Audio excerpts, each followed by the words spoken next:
Сайн байцгаана уу энхүү манай ээлжит нэвтрүүлэг эхэлж байна. Concord Infinity Wind. 1990 он хүртэлх боловсрол нь бүхэлдээ бичиг үсэгт орох төдий байсан хэдий боловч монголчууд бидний санамжинд бахархал үлдээсэн дурсамж болж чадсаа. За энэ үеийн боловсрол бол монголчууд бидэнд хүртээлтэй байсан. Түүнээс хойш 2004 онд цогц чадамж стандарт хэрэгжсэн. За энэ бол боловсролын салбарт ажиллаж байгаа багш нарт цаашин зүйл болсон. Энэ бол үнэхээр зочроо болж чадсан. Тэр анх удаа бид нар стандарт гэдэг ямыг харсан. 2005 онд 11 жилийн тогтолцоонд шилжиж 2008 оноос 12 жилийн тогтолцоонд шилжсэн байна. За одоогор бид 12 гэдэг тоотой байгаа боловч агуулмж байхгүй байгаа. 21 дугаар зууны хүүхэд бүрийг хөгжүүлэх гэсэн хандлага. Тэгэхээр 21 дугаар зууны боловсрол нь хүүхэд бүрийг хөгжүүлэх. Хүүхдүүдийг биш, хүүхэд бүрийг хөгжүүлэх хандлага. За энэ зорилгын хувьд бол хүүхэд бүрийн онцлогийг тусгасан. Агуулга нь хүүхэд бүрийн хэрэгцээг харгалзсан. За манад бас харгалзаад байгаа. За ялангуяа лам хүүхдүүдийн хэрэгцээг бол хамгийн ихэд харгалзсан үл тоох байдлаар. Зүгээр л хайцсан. За ингээ энэтхэх хотын нэгд 200-аас 2000 хүүхэд суралцж байна. Урлаг соёлын чиглэлийг харгалзаад байна. Спортын чиглэлийг харгалзаад байна. За арга зүй хэрэглэгдэхүүн хүүхэд бүрийн сонирхлыг татсан байх ёстой. Үнэлгээ нь өөртөө итгэх итгэлийг хүүхэд бүр төрүүлж байх утга юм.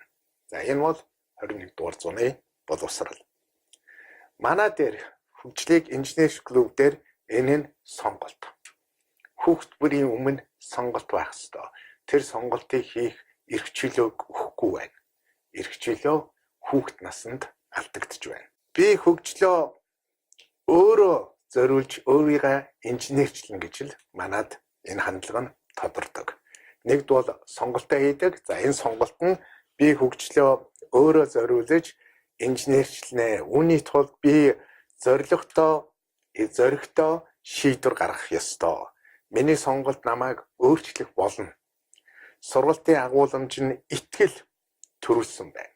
За итгэл төрүүлнэ гэдэг чинь манай дээр зөвхөн энэ гадаадад итгэлийг авах зорилготой орж ирдэг учраас үнэмшлэний хамархан гадаадад итгэлийг авах ерөөсөө хоёрхан шалгуур байна. Энэ ертөнцийн дээр. Нэг нь TOEFL, нөгөөх нь IELTS. Америкийн ерөнхий боловсролын сургуулийн шалгуур нь SAT байдаг. Тэгээд SAT-ыг өгөөд ирэхээр хүнд итгэл сууж байгаамаа. За энэ итгэлийг чимээг болгож бас нэг итгэл бий боллоо. Эдийн засгийн хамтын ажиллагааны 72 орны 15 наснуудыг өгдөг. За 3 жилийн дараа 80-ад орн болно. За түүний нэмэгдэж байгаа орнуудын нэг нь бол Монгол улс PISA гэж. За энэ бол гайхалтай итгэл. Энэ итгэл бодит шалгуураар авсан оноо байна. Итгэл гэдэг нь оноо. Сурсан, шалгагдсан мэдлэгээ бусдад хүргэх нь үнэмшил. За тэгэхээр 21 дугаар зууны боловсрол гэдэг нь тэр чигээрээ үнэмшил. 1990 оноос багшуул хөтгөж сурагч бүтээгч суралцгунж зарчим нь бусдад зааж 90% төрдөг. За энэ бол технологи. Бодит шалгуур түүнээс сонсож 10%. Монголд сурах бичих гэж энэхүү урагшгүй номонд орсон 17 дугаар зууны ертөнцийг сонсдог. Хүн яаж анхааралтай сонсоод 10%-ээс дээш ойлгоно гэж байхгүй, тогтооно гэж байхгүй.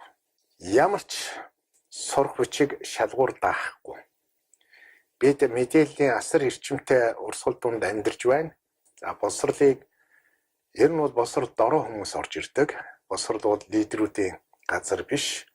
Ингээд нөгөө дорой улсууд чинь чухлын хүчинд автагдаж ном сурах бичиг зохиох нэрээр үндэсний каррикулум тогтоож ингээд бүдүүлэг авир гаргахыг завдж байдаг.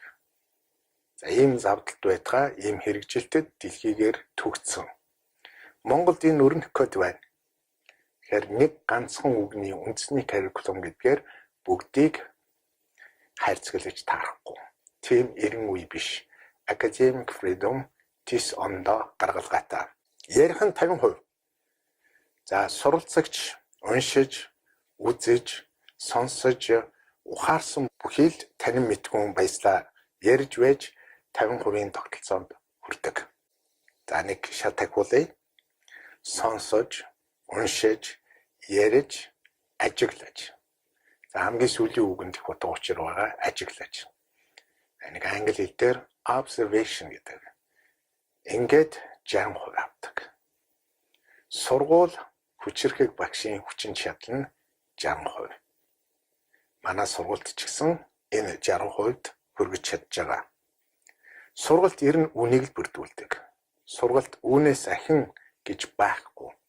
Элэв шидтэй сургууль гэж байхгүй, элэвчин багш гэж байхгүй. Дуршин хийх 70% хүргэдэг. За TOEFL-ыг ерөнхийдөө 4 удаа өгдөг. Хамгийн өндөр оноо 3 удаага гардаг. Эхний үзүүлэлтээс дараагийн үзүүлэлтийн хооронд 20 оноо агч явах ёстой. 55 хоногийн интервалтай. За хөгжил прерив гэдэг нь 21 хоног, 33 хоног, 55 хоног. TOEFL-ийн бүхий шалгуур их нарийн хэмжүүрд орцсон. Нэг үгээр гайхамшиг. Хэрэгжүүлэх 80 байдаг. За хэрэгжүүлнэ гэдэг нь сайн дурын ажил хийж бусдад зааж түгээх хэлдэг. За манай дээр бол 84 оноо авсан хүүхдүүд сайн дурын ажил хийх эрхээ авдаг. TOEFL-ийн 100 оноо авсан бол энэ мэрэгжлийн суралцагчийн түвшинд төрсөн учраас менторийн ажил хийх эрхээ олж байгаа. Оноо авсан хүүхдүүд би чадсан бол та чадна гэдэг гайхалтай мессежийг бусдад илгээж байгаа. За сонсож байгаа хүүхдүүд та чадсан бол би ч гэсэн чадна гэснээр хүн бүр өөртөө хэрэгтэй болж байна. Тэтгэлэг авна гэдэг чинь өөртөө хэрэгтэй болж байна. За бусдад хэрэгтэй болж байгаа. Тэтгэлэг авч суралцж болдгийг харуулж байгаа. Боловсролын гайхамшиг үнд оршин. Curriculum. За Монгол дээр curriculum гэж буугаад байгаа. Тийм биш. Бид цаашаа ч гэсэн боловсролын их нэр томьёог оруулна. Тэгэхээр монгол хэлбэрийн дуудлага оруулах гээд ерөөсөө таарахгүй. Боловсрол бол тэр чигээрээ англи хэл эзэмшсэн улсуудын талбараа. Тэгэхээр тэр үгийн тэр дуудлагаар нь л хэрэгэл. Curriculum. За curriculum гэдгийг тал бичгээр харах юм бол subjects comprising a course, монгол дээр курс, a study in a school or college. За сургууль болон коллежид суралцж байгаа курс. Subject of comprising. За энэ 19 дугаар зуунд энэ үг гарч ирсэн. Curriculum 3 төрлийн байдгийг. За эхнийх нь explicit, stated, ноёрч байгаа, тодорхойлж байгаа, ажиллагаанд байгаа. Hiding, unofficial, түүнээс бас өөр хоёр дахь хэсэг байна. За энэ хэрэг үндэсний curriculum-ыг ганцаар явахгүй. За Монгол дээр бол ийм байж болох юм. Дотоодын их сургууль хандлагатай гадаадын шалгуурт чиглэсэн ийм хоёроор явж болох юм. За энэ бол уул нь ингэж удаан байх ёсгүй, яг л нэг л ийм стандартаар явж явах хэрэгтэй. Ялангуяа англи хэл бол нэг стандарт явж явах хэрэгтэй. За тэгээд 3 дахь нь болох дээр excluded. За энэ бол хуучин хэрэгжилж байсан стандартаа мөн curriculum хэлж болох юм. За мөн чанар нь болоод ирэхээр integrated current learning experiences that contribute юунд personal, academic and professional learning and development. За тэгэхээр curriculum-ийн гол зорилго нь бол personal, хувь хүний, academic and professional learning. Мэргэжлийн. Тэгэхээр curriculum sets бол энэ бол standard to judge whether or not students are able to move into the next level. Тэгэхээр яг Монголд манай curriculum-ийн зорилго нь бол Монгол их сургууль мөнгө төлөх хэлбэрээр явдаг. За тэр нь лицей байна уу, хувийн сургууль байна уу, Кембриж байна уу, бүгд дотоод болон гадаадд мөнгө төлөх хэлбэрээр явагддаг. За миний 18 жил явуулж байгаа энэ сургуульд бол ерөөсөө олон улсын стандарт шалгарт тэр шалгуур нь мөнгө төлөх биш. Тэтгэлэг авах. За энэ их өндөр хэмжээний зорилт, ийм зорилтыг төвшүүлсэн сургууль байдгүй юм. Сургуульд бол учир нь сургуулаар явж ийм амжилтанд хүрдэггүй. Эрх чөлөөтэй хүн л ийм амжилтанд хүрдэг. За эрх чөлөөний хүчин чадлыг бид нар илэрхийлж чадж байгаа.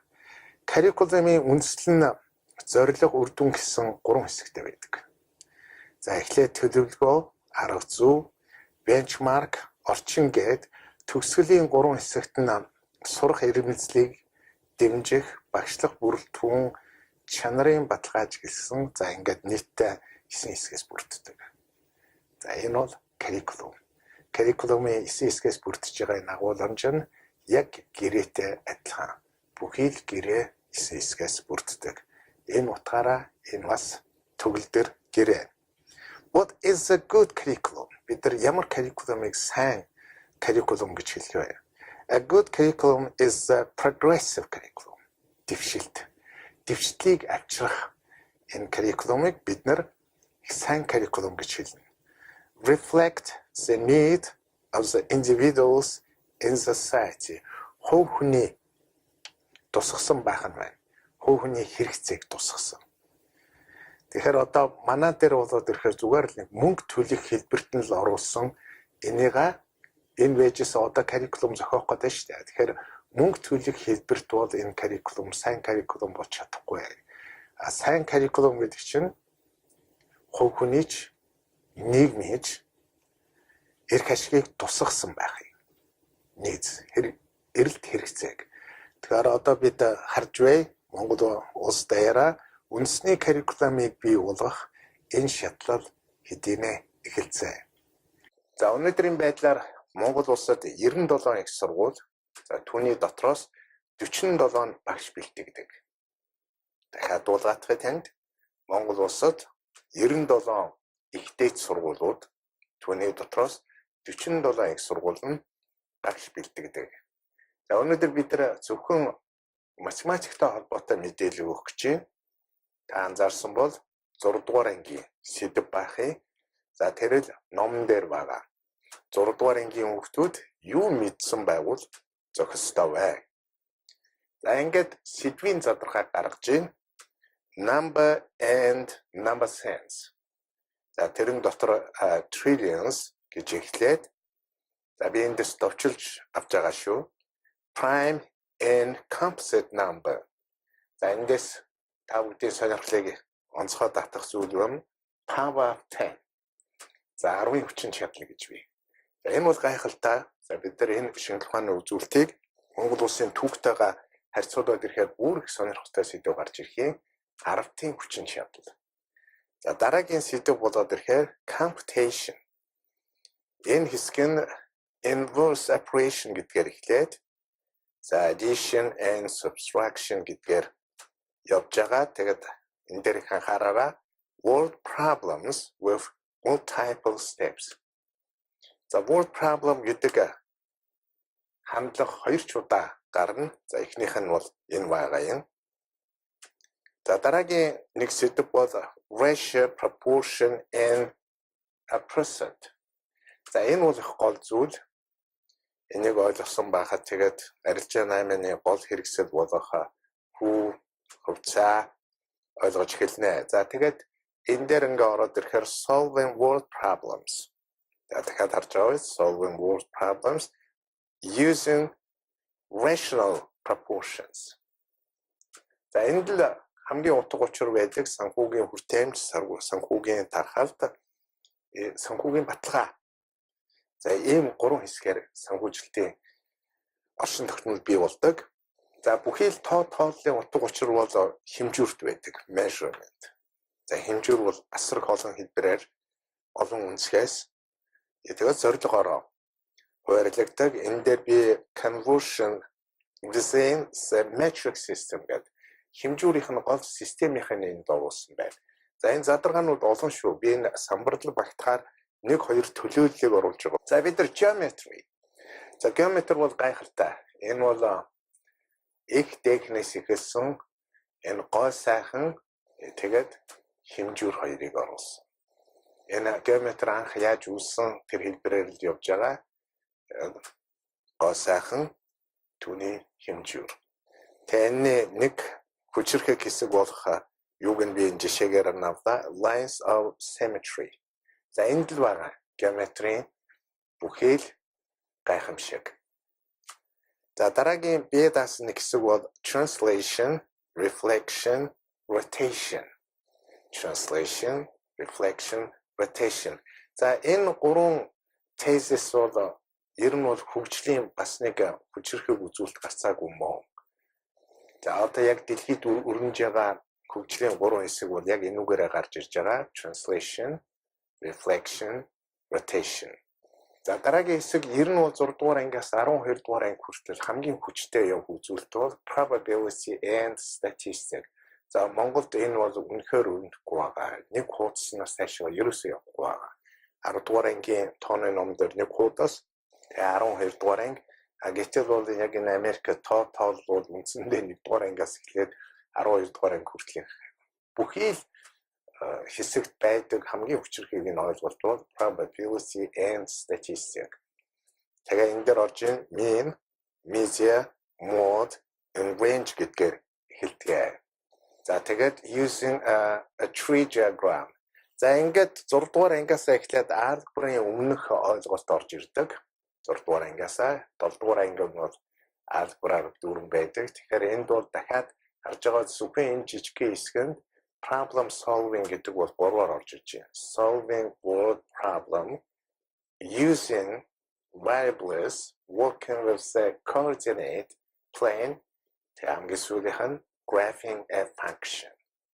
За ийм гайхалтай сэдвийн задаргаа 6 дугаар ангид явдаг байна. За би энийг зориуд 1 дугаар сургуулийн 7 дугаар ангийнхан зориулж байгаа. Учир нь бол бид нар PISA бэлтгэхэд 7, 8, 9 дугаар ангид Америкт ордог бодлогод Монголд ерөөсөө байдгүй юм байна. Бид хаач хамаагүй юм ороод идэг байна. Тэгэхээр эдгээр сэдвийг 6 дугаар ангидаа үзсэн гэсэн байдлаар энэ нэвтрүүлгийг бэлдэж байгаа шүү. За би 7 дугаар ангийнхантайгаа 3 удаа очиод уулзсан. За өнөөдөр 1 дугаар сургуулийнхаа захиралтайгаа энэ 3 жилийн дараа явагдах Монгол улс анх удаага орж байгаа. Бид нар бүр орохдоо Америкийн хэсэгтэй хамт орох юм. Энд бол асар ач холбогдол өгж байгаа. Ингээд надад оролцох нэг 10 хүүхэд байгаа ашгүй ангиараа бүгдээрээ сэтгэл нь хөөрчөөгүй. Уулнууд 9 дугаар ангийн хүүхдүүд бол ангиараа байтах сургуулаараа хөөрчдөг. Асар хурц ухаантай байдаг, өөрт хэрэгтэй юм мэддэг. Тэгэхээр нөгөө аав ээжидүү ярьдгаар 7 дугаар ангийн хүүхд бие даад бүгдэг байдлаар ихэнх нь аавынхаа ээжийнхаа үгэнд орчдөг юм байна.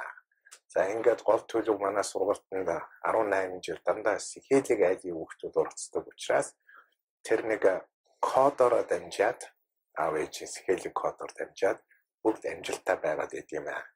За түүний нөхцөлийн бүрдүүлж байгаа хүчрэх хэсэг бол бие даах байдлын эрх чөлөөг олгож байгаа байдгаа. За тунгахгүй бид нар шинж тухааны хэсэгтэй танилцъя. За энэхүү 6 дугаар ангийн сайенс хэсэг орлоо.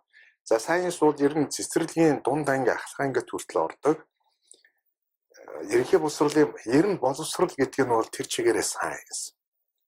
За 6 дугаар ангид орж байгаа сайенсыг энд тэмдэглэсэн байна. Тэгээд plate tectonics гэдгээр эхэлдэг. За энэ задаргаа мэлээ өргөн хэлбэрээр явуулдаг. За тэгээд oceans. За хуучин намайг одоо 23 дугаар сургуульд сурж байхад астроном ордог байсан. Оросууд 2 жилийн өмнө энийг орууллаа. Тэгээд astronomy бол гарцаагүй байдаг. The energy had an energy transfer. За энэ бол физиктэй холбоотой.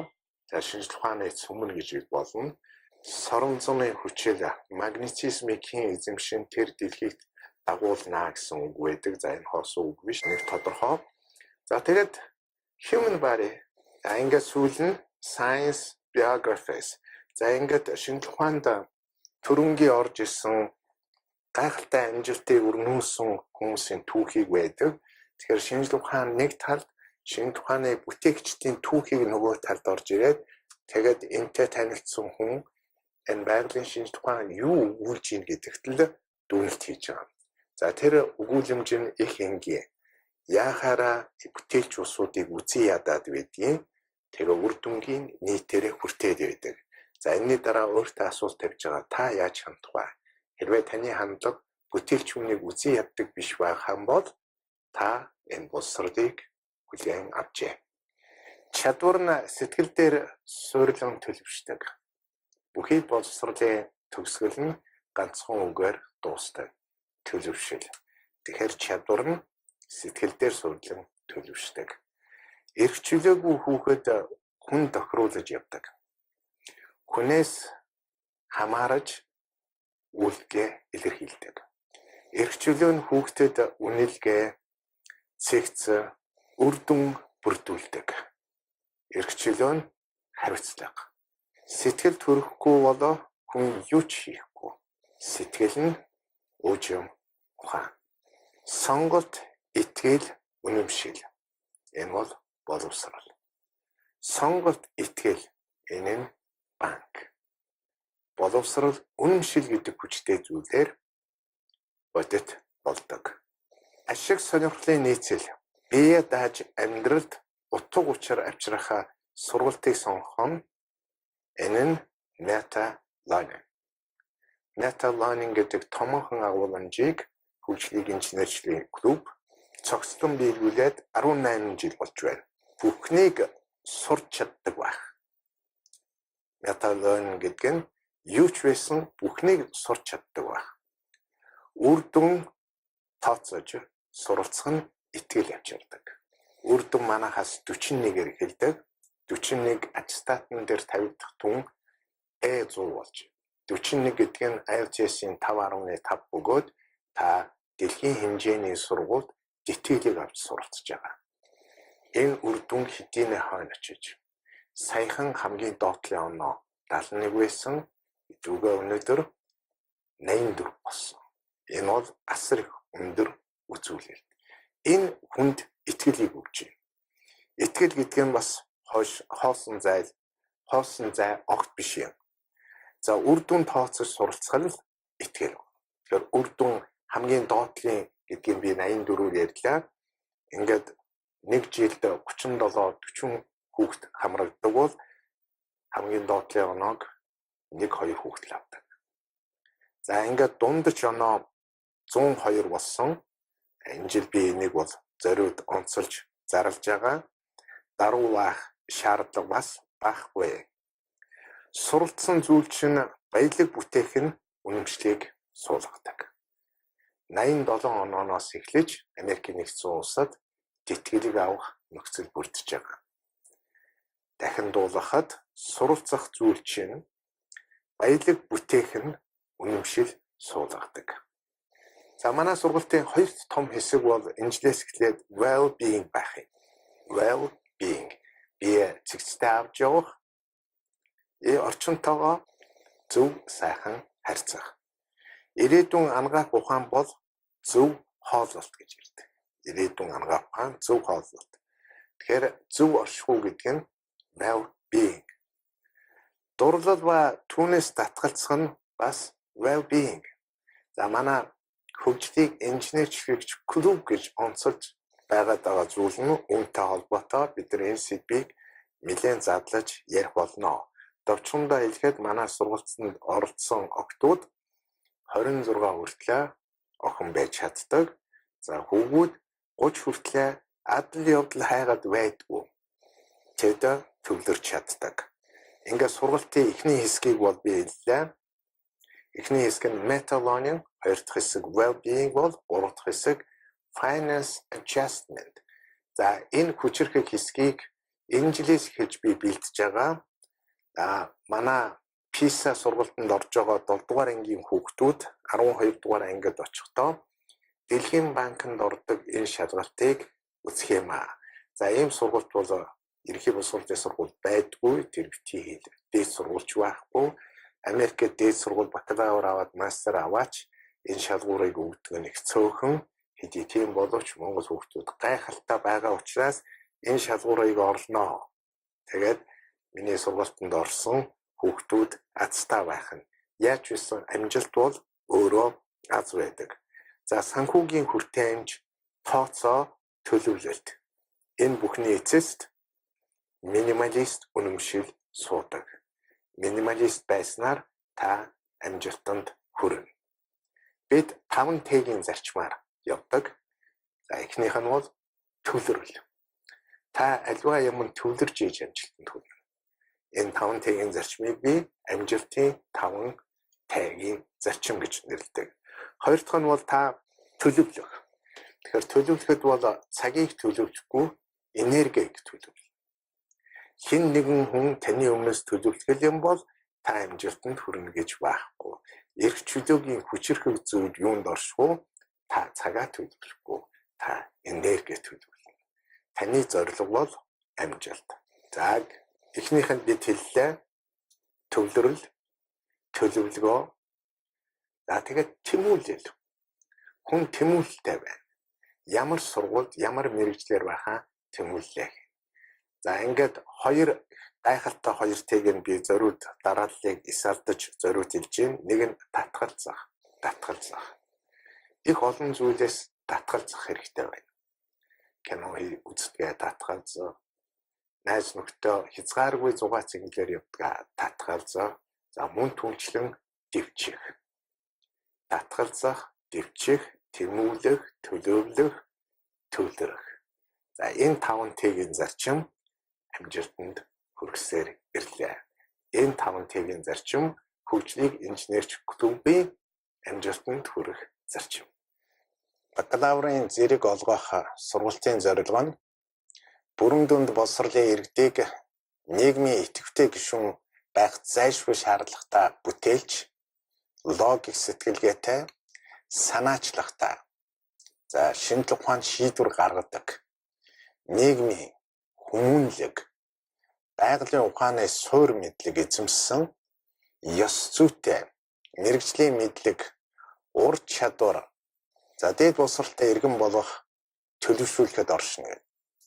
За энэ зорилгыг бүхий л хэл дээр бакалаврын зэрэг авж байгаа тайлбар дээр гаргасан байна. За энэ бол түгээмэл томьёолол гэсэн үг.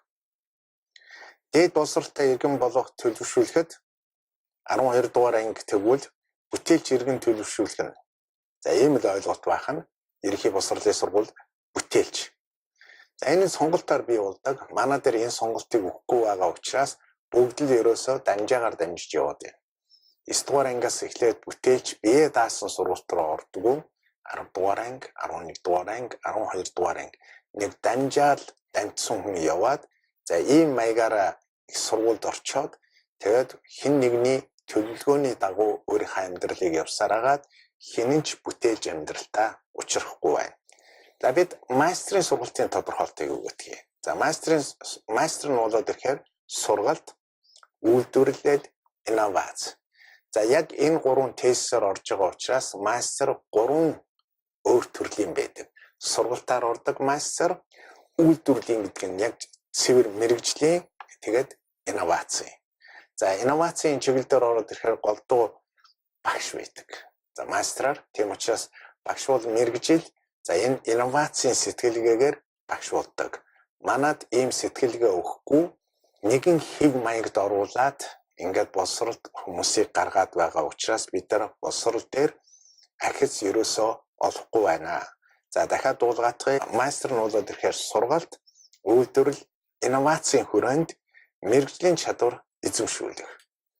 За оновчтой сонголт хийх.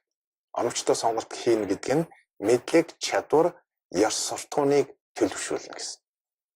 За энэ мастрын сургалт. Мастрын сургалт нь бол цөм гол өөрөлдвөл мэрэгжлийг олгож байгаа гол хэсэг. За энэний дараа докторыг дуулгатгая. Доктор нь бие даах судалгааны арга зүйдээр хэрэглээний хөгжилд, за энэ үгийг сайн сонсороо, хэрэглээний хөгжилд, зөвхөн хөгжилд биш, хэрэглээний хөгжилд өөрийгөө болон бусдыг хөгжүүлэхэд шаардагдах мэдлэг, чадвар, ёс зүйг төлөвшүүлэхэд оршино. За энэ тодорхойлт энэ мастрынч бай, докторынч бай, бакалаврын тодорхойлтууд бүхий хэл дээр яг ижил адил нэг ойлголтоор бууж байгаа. Нэгдмэл ойлголт бол өөрөө дэвшил. Тэгэхээр дэвшлийг бий болгоход нэгдгэн ойлголт байдаг. За энэ нь бол curriculum-аар хэлдэг. Curriculum дэвшлийг үүсгэх зорилготой хийгддэг. Агуулга нь дэвшил. Ахлах анги 0010099 гэсэн хуваарлтаар явдаг индексийн за энэ бол ийм дугаараар сэдвүүд задлагддаг. 100-аас 199 дугаар ороод ирэхээр энэ шалгуур нь болоод ирэхээр 60 оноо болдог. За TOEFL 120 оноотой 60-аар ороод ирэхээр ихтэй сургуульд орох эрхээ авч байгаа. За энэ юу гэсэн үг вэ гэхээр бол ерөнхий боловсролын 100-аас 199-ийн үзүүлэлтэн тоонд багтах курсыг тэр хүн өгч чадж байна л гэсэн үг. За 200-аас 499 болоод ирэхээр энэ бол бакалаврын хөлбөрийн хичээл байдаг. За энэ бол 87 оноогоор хэмждэг. Тийм учраас Америкт сургуульд тэтгэлэг авах оноо нь 87-оос эхэлж байгаамаа.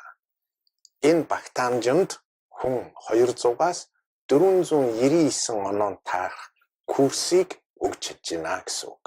Харин 500-аас 599 дугаартай бол бакалавр болон магистрийн хөтөлбөрийг оюутнууд хамт үзэж болно. За тэгэхээр бакалаврын төгсөх хэсэг юм уу? Эсвэл магистрийн эхний хэсэг нь 500-аас 599. Ингээд 600-аас 699 болоод ирэхээр магистрийн хөтөлбөр дангаараа болж эхэлдэг. 700-аас 799 болоод ирэхээр магистр болон докторийн хөтөлбөрийн хэсэг орж ирээд 800-аас 899 бол докторийн хичээл гэж ялгагддаг. TOEFL-ийн 100-аас дээш оноо аваад ирэхээр энэ 800-аас 899 гэдэг ангилалд орж ирдэг. За одоо энэ учрыг л би тайлах гэдэг. Учир нь бол манай хөгжлийн инженерч клубын эмчлийн үзүүлэлт дундч оноо 102 бөгөөд бид дэлхийд тэргүүлчлээ. За энийг өгч чадсан охид хөвгүүд докторийн хэмжээний үнэлгээний хэмжээнд хүрсэн байна гэсэн үг. Энэ бол их өндөр үзүүлэлт. За тэгэд боловсрол нь бол general education гэдэг хэсэгт байдаг. За энэ бол ерөнхий суурь бакалаврын сургалтанд тавигдах нийгэм, хүмүүнлэг, байгалийн шинжилгээ ухааны суурь мэдлэг, за ур чадвар. Түүнийг амьдралд бодтой ашиглаж байгаа ийм хоёр хэсгийг бүрдүүлдэг. За энэ нь communication skill, cooperative skill. Хүнтэй харьцаж чадах, хүнтэй хамтарч чадах. Энэ хоёр чадварыг 120 кредитийн дотор бодтой суулгаж ирэх гэсэн үг. Дахиад хэлье. 120 кредитийн дараа үзүүлэлт нь communication skill, collaboration skill, cooperative гэж ярьдаг. Хүнтэй харьцаж чадах, хүнтэй хамтарч чадах. Тийм учраас бакалаврын сургалтын төгсөлтийн өмнөх гэж яригддаг. За мөн сургалтын дараах болоод явдаг. За энэ нь бол мастер болон доктор. Мэргэжлийн суурь бөгөөд ко гэж яригддаг. За мэргэжлийн хичээлийн дотроо major course, мөн түнчлэн заавал судлах compulsory гэж явагддаг. За үндсэн мэргэжлийн нийт сурж байгаа кредитийн 60%-ийг ярьдаг. Энэ нь бол major. Хавсрах мэргэжил гэж би бас minor бол төлөв 40 байдаг. За 30 байж болно. Харин 15-аас доош байж таарахгүй. Хос мэргэжил гэж би double major. За гүнзгийрүүлсэн мэргэжих бөгөөд track гэж явдаг. Түүнээс биш ерөнхий боловсролын сургуульд гүнзгийрүүлсэн сургалт гэж байхгүй. Хүн өөрөө гүнзгийр сурдаг. Бүх юмыг гүнзгийрүүлж түүнээс сургууль тийм бай таарахгүй. За манай дээр энэ 1 дугаар сургууль дээр 23 дугаар сургууль дээр 18 дугаар сургууль дээр тооны хэлний гүнзгийрүүлсэн гэж явсараад Монголын өнөөдөр 700 гаруй сургууль математик гадаад хэлний гүнзгийрүүлсэн сургууль болж хувирсан. За энэ эмчооны тунхаглал тэгш байдал алдагдуулаад байгаамаа. За ингээд ерөнхий боловсролын сургуульд гүнзгийрүүлсэн сургалт гэж байхгүй. Бакалаврын хэмжээнд гүнзгийрүүлсэн мэргэжих гэсэн юм би тэрийн track. За бид сургалтыг ямар ч байдлаар нэрлэж болно. Хамгийн гол нь үр дүн байдаг. За чанартай боловсрол үр дүн. Бид энэ жил 7 дугаар ангиас хүүхдүүд авах гэж байна. Одоо энэ 29-нд сургалт эхлэх гэж байна. Бид PISA-д бэлдэн Ингээд нэг зүйл дээр бид нар уудлаа. Ялангуяа 1-р сургуулийн тооны ангийн хүүхдүүдтэй би 3 дахь очиод уулзсан. Миний санаа бол ангийн багшийг оролцуулаад ингээд 7-р ангиас авч байгаа учраас чи 9-р ангид энэ шалгуураа өгөх юм. 7, 8, 9-р ангийн математикийн үзүүлье гэж бодлоо. Гэтэл Монголд өнөөдөр орж байгаа 7, 8, 9-р ангийн математик PISA математикийн үзүүлэлттэй нийцэхгүй байна. Товчхондоо шаардлага гарахгүй байна. Хаанч байхгүй, хэрэгцээ байхгүй зүйлд цаг зарцуулахаа болоод тэгээд энийг зогсоохоос өөр арга алга. За манай нэвтрүүлгийн энэ хэсэг их таатай байна. Үүний өмнө бид нар тавьсан асуулт байсангүй. За дөнгөж саяхан ингээд надтай мессеж орж ирсэн. За энэ мессежээр таны явуулж байгаа нэвтрүүлгийг үзэж байгаа. Тэгээ манай охин 11 дугаар анги. За би мессежээр хандсан оюун чимгийн асуултанд хариулах гэж байна. За нэгд бол оюун чимэг танд баярлалаа. Асуулт тавьсанд. Манай охин 11 дугаар ангиа. За тэгээд энэ мэрэгчлээ сонгох зөвлөгөө авъя гэж. Яг манай сургуультанд оролцох хүсэлтэй гарлаа. За энд оролцоход бол ямар ч зовлон байхгүй, хэнийг ч шалгаж явдаггүй. Хэдэн ч удаа ирж оролцож суух нээлттэй. Тэгээд амьд хүн байна да. Өөрөө зоригтой байна да. Тэгээд сууж агаад тэнд байгаа хүүхдүүдтэй танилцаад манайх ямар ч дэглэмгүй ингээд хүсэл нь тодорд юм аа. Тэгээ октоудын нэг сайхан нь бол хилэн давьяастай учраас манай октоудын 2 охины нэг нь 100-аас дээш унаа авдаг. Ингээд миний өмнө тайлбарснаар энэ бол докторийн хэмжээнд хүрч байгаа. Энэ бол мундаг үзүүлэлт. Тийм учраас та докторийн хэмжээнд сурж байгаа учраас scholarship гэдэг нэр томьёонд багтж байгаа. Scholarship гэдэг нь бол эрдэмтдийн бүрэлдэхүүн гэсэн үг. Тэгээ эрдэмтдийн бүрэлдэхүүн гэсэн ангилалд орж мөнгө авч байгаа. Ирээдүйд та их сургууль багш болно. Эсвэл олон улсын байгууллагад ажиллана. За Америкт бол төрийн байгууллагуудын удирдах албан тушаал хийх зорилготой улсууд доктор хамгаалдаг. За ийм залуусыг TOEFL гэсэн шалгуураар оноогоор нь харчаад тэгээд тэтгэлэг өгдөг. Тэтгэлэг нь 87-оос байна. За би энэ охинд мэрэгчлээ сонгоно гэсэн зөвлөгөө их энгийн байх юм. Миний үед хуваарь авдаг байсан. Ингээд чи он сурдаг бол нэлийн дээгүүр орно. За тэр үед хуваарь өгдөг байсан. Би өөрийнхөө жишээгээр аваад үзэхэд тагнуулын сургуульд орно гэдээ хуваарь автлаа. Надад тийм хуваарь олдоогүй. Тэр үед хариу нь айгүй энгийн. Та сэхэтний хүүхд 3 хүүхдийн тагнуулын сургуульд 3 хүүхдийн 2 нь малчны хүүхд байх ёстой. Ингээд нодлон манай сургуулиас нэг хүүхд авцсан. Тийм учраас энэ жил танд ийм хуваарь бол байхгүй. Тэгээд би хуваарь аваагүй энэ сургуульд явж чадаагүй байтал миний хувь тавилан энэ хүссэн сургуулийг бүр шат ахиулаад би болгоцсон. Энэ бол хувь тавилан. Танаа охины хувьд бол мэрэгжил сонгох гэдэг юм ер нь бакалаврын хэмжээнд байхгүй шүү дээ. Тэгэхээр бакалаврын хэмжээнд бол ерөнхий боловсролын сургууль та иргэн болж байгаад бакалаврын хэмжээнд дээр идэвхтэй иргэн л болж байгаа. Монголчууд бидэнд харин их гайхалтай сонголт бий. Эхнийх нь дотоодос суралцах, хоёр дахь нь гадаадас суралцах. За гадаад суралцж байгаа бүхий л улсууд 72 орны засгийн газрын тэтгэлэг авах болцоотой бий. За TOEFL юм уу IELTS-ийг өндөр оноотой авсан улсууд Америкт тэтгэлгийг чөлөөтэй авч байгаа. За энэ бас нэг таагүй мэдээ дуулгаатай. Энэ таагүй мэдээ гарсан би бас их олзуурч байгаа. Бид 18 жил болоход виз аваагүй гэсэн тохиолдол нэгч гарч байгаагүй. За нодлон 2 хүү нэг охины виз гараагүй байна гэдгийг би саяхан сонссон. Тэгээ хариулт нь юу гэж хэлэх вэ? Үнэн ч вэ? Тэгээд хүний зан төлбөрийг уцаар харж байгаа шүү дээ. Тэгээд тэр манай виз аваагүй охин үсээ будцсан.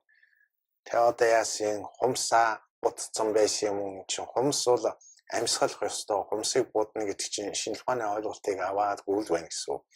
За энэ талаар бид нар сургуулийн дээр өчнөө анхааруулж яриад байхад тэр зөвлөгөөнийг аваагүй учраас тэр зан авирд бол таараагүй байна.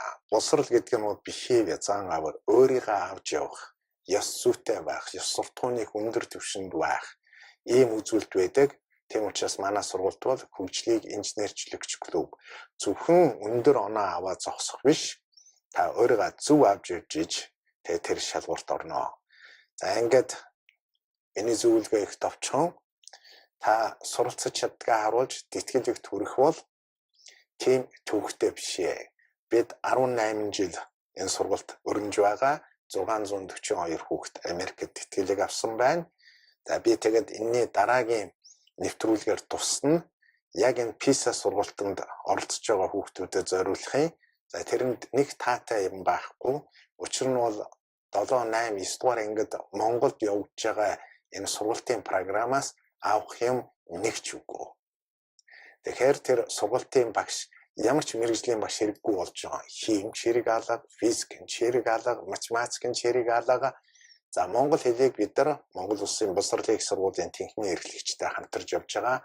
Бид нар 7 дугаар анги, 8 дугаар анги, 9 дугаар ангийн төгссөн хүүхдүүд ерөнхий боловсролын сургууль төгссөн хүүхдүүдээс авдаг монгол хэлний шалгуурыг авах юм аа. Тэгээд тэр дүнгийн хэлээд нэг сур бадраад ах юм байхгүй. Би зөвхөн тэр тэнхимдэр судалгаа хийх. Гадаад хэл сурчаад их хүчрхэг PISA-гийн үзүүлэлтийг өгсөн, TOEFL-ийн үзүүлэлтийг өгсөн, SAT-ийн үзүүлэлтийг өгсөн хүүхдүүдийн монгол хэл нас ахих тусам хэр зэрэг өөрчлөгдөж ийн гэсэн судалгаа байх юм. За ийм таатай мэдээгээр энэ удаагийнхаа нэвтрүүлгийг өндөрлөе.